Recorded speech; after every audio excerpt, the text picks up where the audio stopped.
As we've mentioned, Saturday is the first Juneteenth to be recognized as a federal holiday, but Texas has been acknowledging it as a state holiday since 1980. Pulitzer Prize-winning historian Annette Gordon-Reed literally wrote the book on Juneteenth. It looks at the origins of the holiday and its importance in Texas and across the country. And Professor Annette Gordon-Reed joins me now for more. Annette, thanks so much for being here. So, in addition to writing the book on Juneteenth, you were in the room Thursday when President Biden signed legislation to make Juneteenth a federal holiday. Tell us, what was that moment like for you? Well, it was an amazing moment. It was a total surprise. I got the notice that morning, an invitation to come down for the signing, and I hopped on a plane and went down. And it was a festive occasion. Everybody was happy. There were people from both sides of the aisle. There are Congress people from both sides of the aisle who were supportive of the act. And it was just wonderful. Miss Opal Lee, the 94-year-old who has been campaigning for this for many, many years, was there. I've had the privilege of meeting her over the past couple of weeks, doing events with her. And I was so happy that she was able to make it up for the signing. It was really her day in lots of ways. Absolutely. Really wonderful to see her there in the room where it happened. In your book, you discuss your Texas upbringing and how Juneteenth shaped your life experiences. I'm hoping you can share with our viewers what this day represented for you growing up. And I'm also wondering, as someone who celebrated the holiday throughout your life, is there anything different for you on this first federal Juneteenth?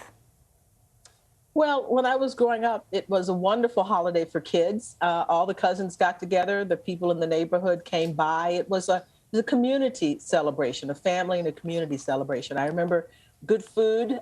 You're supposed to drink red soda water is a part of red foods are part of the holiday, red velvet cake, and some people do strawberry pie.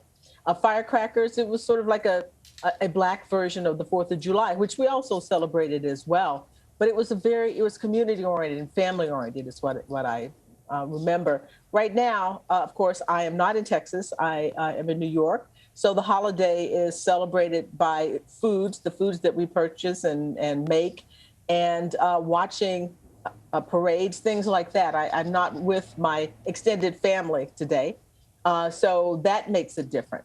But I still celebrate, and I'm still very happy, so happy that it has become a national holiday. Annette, Juneteenth is a celebration, at least in the way that it has been celebrated in the African-American community for so many years. But now that it's become a federal holiday, you're hearing more people who are arguing that that's a symbolic measure, but it doesn't do anything to actually address the everyday struggles of Black Americans. I'm wondering how you feel about that argument, and do you think that Juneteenth should be a day of action, a day of service? Well, that's what it has been, and I think it should continue to be that. It's a holiday that's tailor-made for education. Almost all of the institutions that I know of who celebrate it have some component of education involved in it. And the fact is, well, what holiday does transform society every year? That's not the purpose of holidays. I mean, they could change things in some ways, but I think that's asking a bit much of a holiday to right all the wrongs that exist in society at this particular moment.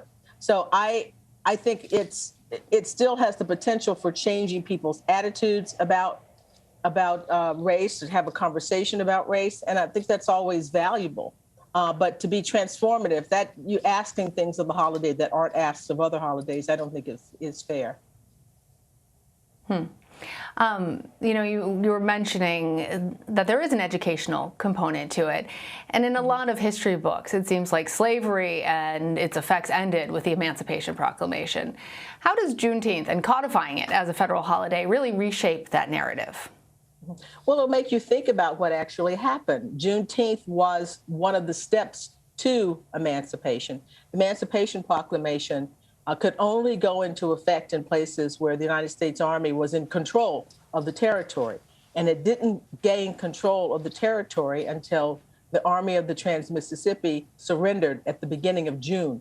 And that's why Gordon Granger could go to Galveston and announce that slavery was over in Texas. Tell us a bit about writing your book. It is interesting because you weave together Texas history, how that announcement was made 2 years after the Emancipation Proclamation, after the Civil War had even ended. But then you also weave in your own family story. What was it like writing the book on Juneteenth? Well, it was heartening to me to be able to think about, the past and think about my family and the way we celebrated. And it meant a great deal to me. I was here in the middle of the pandemic in New York, at ground zero of it. And I was thinking about mortality and my family, and I wanted to write about them. I felt a tremendous emotional need to write about them and to think about the past in ways that would be comforting to me. And as a matter of fact, this was actually a very emotionally cathartic exercise for me, writing history in a way that I don't typically write it. Much more personal, much more intimate.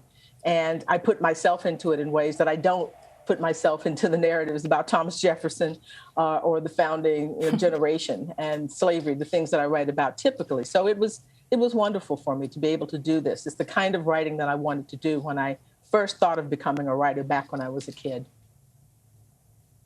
Well, it's really lovely. Professor Annette Gordon-Reed, happy Juneteenth. Thank you. Thank you. Thank you very much.